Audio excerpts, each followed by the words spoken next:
Yo les potes, bienvenue dans cette nouvelle vidéo, on est avec Nono, salut Nono.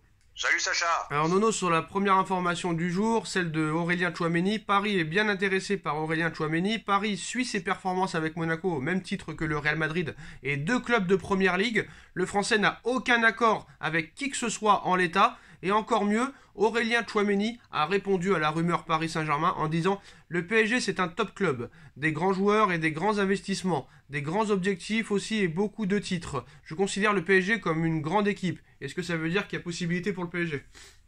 Ah, il y a une grande possibilité, puis il faut aller à fond dessus, hein. Futur grand joueur.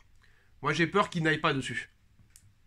Ah, bah ça serait une erreur colossale. Parce que, faut foncer à fond sur lui. Parce que rappelle-toi, le dossier Camavinga l'été dernier, c'était pareil. Paris est intéressé, Paris suit le joueur. Camavinga qui disait Paris c'est un grand club. Et à l'arrivée, il a fini au Real Madrid. Eh ben, j'espère qu'ils vont se rappeler des erreurs passées et qu'ils vont aller à fond dessus. Voilà, après Voilà. moi ce qui m'inquiète, c'est entre Pogba et Tchouaméni, celui qui vend le plus de maillots et celui qui est plus une marque marketing, c'est Paul Pogba. Donc j'ai peur qu'ils prennent Pogba gratuit et laissent filer Aurélien Tchouaméni. C'est ça que j'ai peur avec ce club. C'est ça. Ah bah, c'est fort possible. Ils préfèrent la politique bling-bling qu'au terrain. Donc espérons que cette fois-ci, ils fassent le contraire. Alors, est-ce qu'il y a possibilité de prendre les deux? Ça, tu vas nous répondre tout de suite. Mais avant, sur Pogba, le PSG est bel et bien intéressé par Paul Pogba, confirme Julien Ménard. Rien n'est toutefois fait. Une prolongation à Manchester United n'est pas encore totalement exclue. La Juventus est également intéressée par le Français, mais qui mieux que l'intéressé pour nous répondre sur son avenir? Paul Pogba à Téléfoot ce matin, rien n'est décidé sur mon avenir, il n'y a rien de fait, je peux décider demain comme je peux décider pendant le mercato, je veux bien revenir dans mon club et bien finir la saison. Alors la question que je te pose Nono, est-ce qu'il faut prendre Tchouaméni ou Pogba, ou avoir les deux, sachant que Pogba est libre? Eh ben, sachant que Pogba est libre, il faut le prendre et on rajoute Tchouaméni. De toute façon, il y a un milieu de terrain à reconstruire. Alors autant faire les deux. Alors, comme tu sais, il va falloir quand même se débarrasser de certains milieux de terrain. Et c'est là que pose tout le problème. On va parler déjà de Julian Draxler, ton grand ami Nono, qui a répondu sur une question d'un départ peut-être du PSG cet été. Il nous répond « On verra, je suis toujours convaincu que j'ai la qualité pour l'équipe d'Allemagne. Ce dont j'ai besoin, c'est du rythme. Ma situation n'est pas facile. Je dois jouer plus de matchs. » Qu'est-ce qu'il faut en conclure? Ben, ce que j'en conclus, c'est que tu avais raison. Quand tu m'as dit qu'ils ont assassiné Draxler, quand ils lui ont mis plein de monde dans les pattes, le mec il joue pas de l'année, titulaire en équipe d'Allemagne. Encore un mystère à éclaircir. Oui, c'est sûr qu'il n'est pas devenu mauvais du jour au lendemain. Quand il est arrivé en janvier 2017, les 6 premiers mois ont été exceptionnels. Mais après, voilà, on te met Neymar, on te met Mbappé, plus tous les joueurs à côté, les Lucas et compagnie. Bah, tu ne joues plus et tu deviens plus performant. Tu perds la confiance. Eh ben, on est d'accord, il s'est noyé. Moi, je suis sûr qu'avec un grand coach, ce joueur-là aurait pu vraiment apporter quelque chose à cette équipe. Malheureusement, voilà, la perte de confiance maintenant depuis plusieurs années, je ne sais pas si vraiment elle est remontable. Conduite de balle magnifique, joueur très élégant. Moi, il me plaisait beaucoup. Je dois t'avouer qu'il me plaisait beaucoup. Alors, Nono, pour finir sur ce sujet, quand tu vois la réponse qu'il donne là, est-ce qu'il y a possibilité qu'il parte? Eh ben, on revient toujours à la même histoire. Vu le salaire qu'il touche au PSG, il le touchera nulle part ailleurs. Et malheureusement, le football d'aujourd'hui, les sous passent avant le terrain.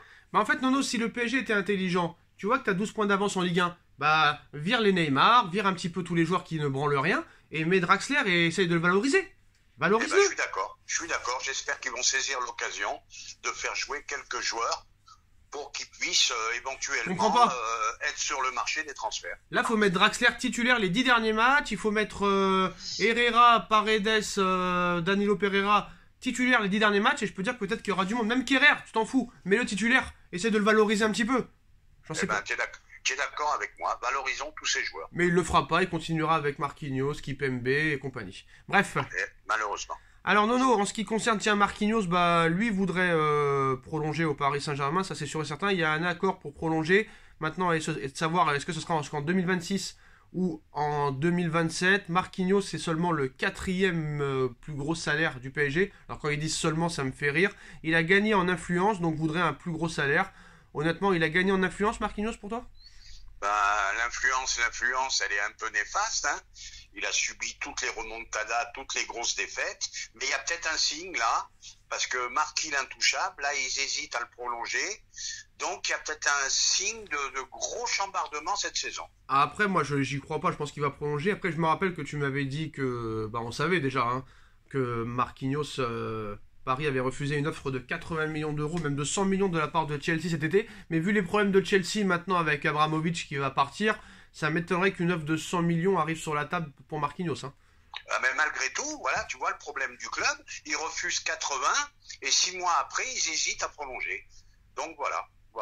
Bon, en ce qui concerne Ousmane Dembélé, bah, la presse espagnole et la presse française confirment, Nono, et c'est là qu'on va en parler un petit peu. Des sources du Barça disent que Dembélé est très proche du Paris Saint-Germain. Ces sources garantissent même qu'il a déjà signé un contrat. Des sources à Paris se montrent plus mesurées parce que dans un contexte où à l'heure actuelle Pochettino et Leonardo pourraient partir, s'il y a un changement de coach et un changement de directeur sportif, est-ce que Paris sera toujours intéressé par Dembélé? Parce que pour l'instant, c'est le duo Pochettino-Leonardo qui confirmerait la signature de Dembélé. Mais est-ce que s'il y a un changement de coach et de directeur sportif, est-ce que ce coach-là voudra Dembélé?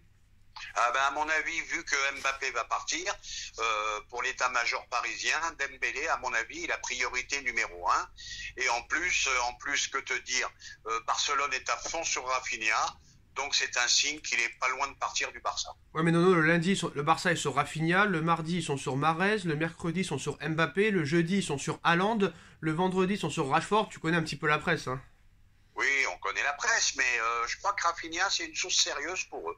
Alors, deux sujets qui vont grandement intéresser un petit peu nous supporters parisiens. Déjà le premier dossier, le dossier Lionel Messi, Nono. Alors ça fait parler aujourd'hui, hein. Parce que Messi a fait un bon match contre le Venezuela. Pas non plus un match exceptionnel et extraordinaire. Dès que Messi arrive à faire 4 passes d'affilée, ça y est, c'est un génie. Mais il y a quand même débat. Déjà, la première question que je te pose, Nono, pourquoi Messi, depuis maintenant 8-9 mois, est meilleur avec l'Argentine qu'avec le Paris Saint-Germain? Pour moi, en Argentine, ça reste le patron. Là, ce qui se passe au PSG, c'est qu'il y a un phénomène qui s'appelle Mbappé, phénomène qu'ils n'ont pas en Argentine. Donc là-bas, Messi toujours numéro 1. Et là, il est obligé de partager, ou même plus, Mbappé le numéro 1 du PSG. Donc voilà, ça change tout. Mais malheureusement, Nono n'a pas répondu à la question parce que hier, tu étais parti sur un argument que la différence entre le PSG et l'Argentine, c'est que en Argentine, tous les ballons passaient par lui et t'as pas pu finir ton argument hier. Ah bah oui, en Argentine, c'est le patron, tous les ballons passent par lui, tout passe par lui, tout le jeu passe par lui. Donc d'après ton argument, c'est parce qu'en Argentine, ils font tous le tapin pour lui et à Paris, ils le font pas, c'est ça? Peut-être un peu, puis aussi il faut reconnaître que Pochettino l'a pas mis à sa meilleure place, hein. Il l'a trimballé à droite, à gauche, il l'a trimballé avant-centre, il a fait beaucoup de conneries avec Messi quand même, hein. Oui, mais attention, hein. Il lui a pas donné les clés du jeu quand même. Ouais, mais hein. attention Nono, il a souvent joué à son poste initial et il n'en a rien fait, hein. À un moment donné, stop, hein. Bon, de toute façon, on est d'accord, c'est un Messi ultra décevant au PSG. Eh ben Nono, quoi qu'il en soit, le grand débat du jour, depuis quelques minutes même. Alors, Fabregas, ancien coéquipier de Messi à Barcelone, nous dit « Le PSG n'a jamais eu un joueur comme ça dans sa vie. Ils n'ont jamais eu un joueur de ce niveau dans toute leur histoire. » Alors, est-ce que tu es d'accord ou non? Bon, c'est sûr que quand Messi est arrivé, on était tous comme des fous. Mais il faut que Fabregas comprenne que les spectateurs sont déçus du Messi qu'ils voient. Voilà, on a eu un Messi inexistant, à part son but fabuleux contre Manchester City, on n'a rien eu. Donc malheureusement, il y a de quoi siffler. Alors, ton très grand ami Daniel Riolo lui a répondu à Fabregas en disant « Fabregas et d'autres, hein, Fabregas et d'autres, soit ils sont bêtes, soit ils font exprès. Comment ne pas comprendre que personne ne conteste le passé de Messi? Aller au stade voir un match, c'est pas comme aller au musée. » Eh ben, je suis d'accord avec Riolo. Messi, il n'y a rien à dire, c'est le meilleur joueur de tous les temps. Mais on a récupéré un Messi vieillissant et sur la fin. Donc voilà. Alors c'est-à-dire que Messi n'a plus le niveau, parce que quand tu vois les Benzema à 34 ans faire encore des ravages et d'autres joueurs faire des ravages, et même Ronaldo à l'âge de Messi faisait des ravages, donc Messi est-il sur la fin? Eh ben à mon avis, il est sur la fin, il décline, hein. Parce que moi, Nono, vous me dites, il a fait un gros match contre le Venezuela. Gros match, oui, il a réussi ses passes. Il a 97% de passes réussies, mais c'est tout. Sinon, c'est pas non plus exceptionnel. Faut arrêter à un moment donné. Non, on est d'accord, c'est que le Venezuela, mais il était un peu plus actif quand même que ce Plus qu'on voit motivé, à Paris. plus motivé. Plus motivé, tu le voyais sur son visage, le sourire, plus heureux, quoi. Voilà. Alors Nono, la blague du jour, hein, la blague du jour. J'ai pas voulu y croire, mais apparemment c'est une réalité. Neymar qui demande un rendez-vous à Doha. Mais vraiment, on se demande pourquoi. C'est du moins ce que Sport Week nous révèle ces derniers jours, ces dernières heures même, excusez-moi. Donc d'après le média, Neymar ne ressentirait plus qu'il est la star du Paris Saint-Germain et qu'il n'est plus du tout au centre du projet sportif du PSG, bien qu'il soit le joueur le mieux payé. D'ailleurs, à partir de l'été prochain, Neymar ne sera plus le joueur le mieux payé, hein, parce que sa fin de contrat c'était cet été, il touchait 37 millions d'euros par an, il passe à 30 millions l'été prochain, c'est quand même un gros salaire, hein. Mais il sera derrière Messi. Donc la volonté première de Neymar serait de discuter de son statut avec Doha et avec les patrons du PSG, hein, afin de mettre les choses au clair et surtout d'avoir les idées claires pour la suite de son parcours avec le Paris Saint-Germain, son contrat se terminant en juin 2025. Non, mais j'ai l'impression que c'est pas encore le 1er avril, là, Nono, ou c'est une blague? Ben non, c'est pas le 1er avril. Moi, à mon avis, soit il veut être toujours la star du club, soit il veut demander un départ, s'arranger avec la direction là-haut. Non, mais le mec, qu'est-ce qu'il est mal conseillé, quoi. Il a pas vu qu'il est cramé de chez cramé, non, mais... et que malheureusement pour lui, c'est la fin. Eh ben Nono, je lance un appel, hein. Si un psychiatre ou un psychologue veut faire la vidéo avec moi pour nous expliquer ce cas-là. Parce que le gars, quand même, il est psy... je sais pas, il a Alzheimer, le gars. Il a Alzheimer. Ben, il est plus conscient de rien, Sacha, il est plus conscient de rien. Le mec, il fait de la merde depuis 2 ans et il demande des comptes. Non, mais attends. Ouais, encore 2 ans, t'es gentil, hein. Non, depuis 2019, ouais, 2 ans et demi même, on va dire. Mais après, il a vu ce Final 8, mais bon, c'est pas non plus des grosses équipes, hein, Atalanta. Et surtout, Nono, la stat incroyable, hein, 13 matchs d'affilée sans marquer le moindre but en Ligue des Champions. Mais bien sûr, mais pour moi, il est cramé, donc le sujet est clos, en espérant qu'ils arrivent à le vendre et qu'on n'ait pas à le supporter. Mais ils n'y arriveront pas, Nono. Ils n'y arriveront pas. Ben, faudra le supporter pendant 3 ans. Et voilà, c'est tout, hein. Paris sur Memphis Depay, oui, non, oui. Non, surtout pas. Bah, Lyon est intéressé aussi. Eh ben, faut le laisser à Lyon.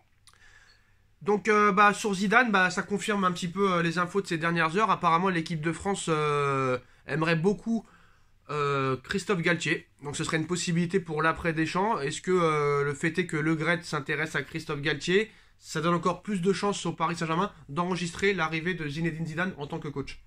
Ben, ça donne des chances au PSG, puis je sais pas ce que t'en penses. J'ai l'impression que Le Gret a un problème avec Zidane, hein. C'est ce que j'ai l'impression. Qu'il ne veut pas en équipe de France. Le Gret, ça fait longtemps qu'il est en équipe de France, donc il y a dû avoir des choses à l'époque, hein, en 2002, 2004. Il y a dû avoir des choses qui se sont passées, mais on n'a pas les aboutissants. Mais je pense que Paris va tout faire pour avoir Zidane, mais est-ce que le fait est qu'il s'intéresse plus à Galtier et que le fait que Le Gret a dit que il aimerait bien que Paris fasse Zidane, est-ce que ça donne vraiment une chance? S'il n'a pas une porte qui s'ouvre pour l'équipe de France, je pense qu'il va arriver au PSG. De toute façon, même s'il choisit l'équipe de France, il pourra pas y aller avant 2023, vu que la Coupe du Monde elle est en fin d'année, alors. Oui, puis je pense que Le Gret va reconduire Deschamps encore pour 2 ans. Donc, à mon avis, il y a de fortes chances que Zidane arrive à Paris. Alors, faut pas oublier aussi que le Real Madrid pourrait se séparer de Carlo Ancelotti, qui deviendrait désormais indésirable. Et Thomas Tuchel pourrait remplacer Carlo Ancelotti au Real Madrid. Et après, Ancelotti pourrait être libre. Alors, est-ce que Paris pourrait reprendre Ancelotti si jamais il quitte le Real, sachant que Zidane pourrait peut-être refuser, et Tuchel pourrait atterrir au Real Madrid? Qu'est-ce que tu penses de tout ça? On finira là-dessus, Nono. On va finir là-dessus. Ancelotti, lui aussi, il est en fin de cycle. Moi, je pense que, on a vu à Everton, il n'a pas fait grand-chose. Au Real, il a quand même un bel effectif pour gagner la Liga. Donc, Ancelotti, non. Moi, ça me convient pas trop. Au cas où Tuchel refuserait le Real Madrid, le Real s'intéresse à Julian Nagelsmann, qui voulait déjà avoir en 2018. C'est le futur grand entraîneur des prochaines années. Alors, futur grand entraîneur, c'est un entraîneur que j'aime beaucoup, hein, ce qu'il a fait avec Hoffenheim, ce qu'il a fait avec Leipzig, incroyable. Mais quand tu vois cette année les petites raclées qu'il a pris quelques fois à l'extérieur, et des 4 et des 5, attention, on va voir quand même la suite de la Ligue des Champions, hein. On va voir. Tu sais très bien que lui, c'est toi qui me l'as fait découvrir, oui. Tu sais très bien que lui, c'est l'attaque à tout va. Lui, c'est l'attaque à tout va, il n'y a pas de défense, hein. Il Lui, c'est l'attaque à outrance. Hein. Lui, c'est l'attaque à outrance. Par exemple, un mec comme Julian Nagelsmann au PSG, tu dirais oui ou non? Je dis oui parce que c'est un jeu qui me plaît. Mais à côté de ça, attention, hein, faut avoir les nerfs solides. Ça attaque à tout va, Bah, et ça court à tout va. Hein. lui, il joue en 2-8. Hein. En 2-8, il joue. Ouais, ouais, ouais. Et bah voilà les postos, c'est la fin de cette vidéo. Dites-moi en commentaire ce que vous en pensez. On like, on partage, on commente, on s'abonne. Et on se retrouve très vite pour une nouvelle vidéo. Merci Nono, merci à tous. Tchuss. Tchuss.